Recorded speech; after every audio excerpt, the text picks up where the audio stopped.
అరుణాచలం గిరి ప్రదక్షిణ చేసేటప్పుడు చాలామంది కూడా కొన్ని తప్పిదాలు చేస్తూ ఉంటారు. అండ్ కొన్ని రూల్స్ అండ్ రెగ్యులేషన్స్ కూడా అక్కడ ఉంటాయి. వాటిని కూడా పాటించరు.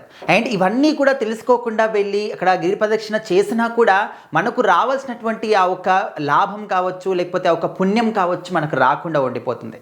సో ఎవరైనా గిరి ప్రదక్షిణ చేయాలి అనుకున్న వాళ్ళు, అరుణాచలం వెళ్ళాలి అనుకున్న వాళ్ళు ఖచ్చితంగా అక్కడ పాటించాల్సినటువంటి ఆ నియమ నిబంధనలు ఏంటి అని చెప్పేసి ఖచ్చితంగా తెలుసుకోవాలి. అండ్ ముఖ్యమైనటువంటి విషయం ఏంటంటే గిరి ప్రదక్షిణ చేసేటప్పుడు రోడ్డుకి ఎడమవైపు మాత్రమే నడవాలి. సో అందరూ కూడా మనం చూస్తూనే ఉంటాం, ఇన్స్టాగ్రామ్ రీల్స్లలో కావచ్చు, సోషల్ మీడియాలో కావచ్చు, రోడ్ అంతా కూడా వ్యాపించేసి రోడ్ అంతా కూడా నిండుగా నడుస్తూ ఉంటారు. కానీ అక్కడ అరుణాచలంలో ముఖ్యంగా గిరి ప్రదక్షిణలో ఉన్నటువంటి ఆ నియమ నిబంధనలు ఏంటి అంటే రోడ్డుకి ఎడమవైపు మాత్రమే నడవాలి. ఇదేదో ట్రాఫిక్ రూల్స్ కాదండి. సో అక్కడ కొంతమంది యోగులు, సిద్ధులు కంటికి కనిపించకుండా సూక్ష్మ రూపంలో ఆ రోడ్డుకి కుడి భాగంలో నడుస్తూ ఉంటారనమాట గిరి ప్రదక్షిణ చేయడానికి. సో వాళ్ళ దారికి అడ్డు రాకుండా వాళ్ళకి మనము అంటే వాళ్ళ మీదుగా వెళ్ళడం కానీ ఈ విధంగా చేయకూడదని చెప్పేసి ఒక నియమం అనేది అక్కడ ఉందన్నమాట. సో మనం వెళ్ళినప్పుడు అక్కడ గిరి ప్రదక్షిణ చేసేటప్పుడు రోడ్డుకి ఎడమవైపు మాత్రమే నడవాలి. అండ్ ప్రదక్షిణ స్టార్ట్ చేసే ముందు హెవీగా తినకూడదు. అల్పాహారం కానీ లేకపోతే టోటల్గా ఖాళీ కడుపుతో వెళ్తేనే మనకు ఆ దారి అంతా కూడా సాఫీగా సాగుతుంది. హెవీగా తినేసామనుకోండి ఇంకా మనకు ఆయాసం రావడం కానీ, సో అక్కడ మధ్యలో కూర్చోవడం కానీ, ముఖ్యంగా గిరి ప్రదక్షిణ చేసేటప్పుడు ఎక్కడా కూడా కూర్చోకూడదు. ఒకవేళ కూర్చుంటే కాళ్ళు బిగిసిపోయి నరాలన్నీ కూడా బిగిసిపోయి ఇంకా అక్కడ నుంచి మళ్ళీ లేవలేరు. అలాంటి ఒక నియమం కూడా ఉంది. కంప్లీట్ ఒకవేళ మీరు ఆగాలి, సేద తీరాలి అనుకుంటే నిల్చొని మాత్రమే సేద తీరాలి. అండ్ దారిలో ముఖ్యంగా మనకు వాయులింగం అని చెప్పేసి, యమలింగం అని చెప్పేసి ఈ విధంగా లింగం అంటే గుళ్ళు కూడా వస్తూ ఉంటాయి. ముఖ్యంగా మన దగ్గర కొన్ని 10 రూపాయల కాయిన్స్ కానీ నోట్స్ కానీ డెఫినెట్లీ పెట్టుకోవాలన్నమాట.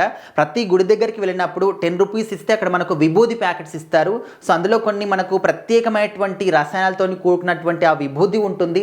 దానివల్ల మనకు అనేకమైనటువంటి లాభాలు కూడా ఉంటాయి. అండ్ ముఖ్యంగా యమలింగం దగ్గరికి వెళ్ళినప్పుడు అక్కడ ఇచ్చేటటువంటి ఆ విభూది అనేది మన ఎముకలకి చాలా బలాన్ని చేకూరుస్తుంది అని చెప్పేసి కూడా భక్తులు చాలా చాలా గట్టిగా నమ్ముతూ ఉంటారు. అండ్ అదేవిధంగా అక్కడ వెళ్ళిన తర్వాత దేవుణ్ణి ఏ విధంగా దర్శించుకోవాలి అని చెప్పేసి కూడా కొన్ని నియమ నిబంధనలు కూడా ఉంటూ ఉంటాయి. సో ఈ విధంగా అనవసరంగా తెలుసుకోకుండా వెళ్ళి అక్కడికి వెళ్ళి కొన్ని తప్పులు చేస్తే అసలు మనకు రావాల్సింది పుణ్యానికి బదులు ఏది కూడా లేకుండా పోతుందన్నమాట.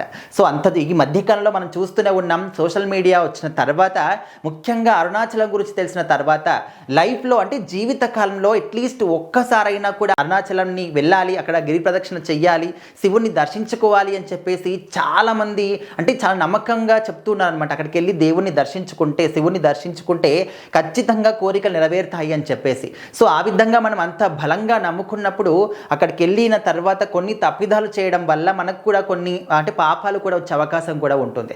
సో ఈ నియమ నిబంధనలు అన్నీ కూడా తెలుసుకొని అక్కడికి వెళ్ళి గిరి ప్రదక్షిణ చేసి దేవుని సవ్యంగా దర్శించుకుంటే గనక మనం కోరుకున్నటువంటి కోరికలు అన్నీ కూడా నెరవేరుతాయి అని చెప్పేసి చాలామంది భక్తులు ఎంతో విశ్వాసంగా నమ్ముతూ ఉంటారు.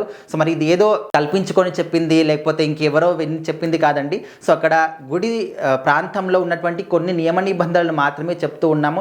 సో దీని పరంగా కూడా కొంతమంది నోటికొచ్చింది చెప్తారు, అది ఇది అని చెప్పేసి కూడా నెగిటివ్గా మాట్లాడే ఛాన్సెస్ కూడా ఉంటాయి. సో ఏదేమైనప్పటికీ కూడా మనము దేవుడి మీద కంప్లీట్గా నమ్మకంతో కోరుకుంటే దేవుడు ఖచ్చితంగా మన కోరికలు నెరవేరుస్తారు. సో ఇప్పుడు ఎవరైనా అరుణాచలం వెళ్ళాలి, గిరి ప్రదక్షిణ చేయాలి అనుకుంటే ఈ కొన్ని రూల్స్ అండ్ రెగ్యులేషన్స్ మాత్రం ఖచ్చితంగా తెలుసుకోవాలి.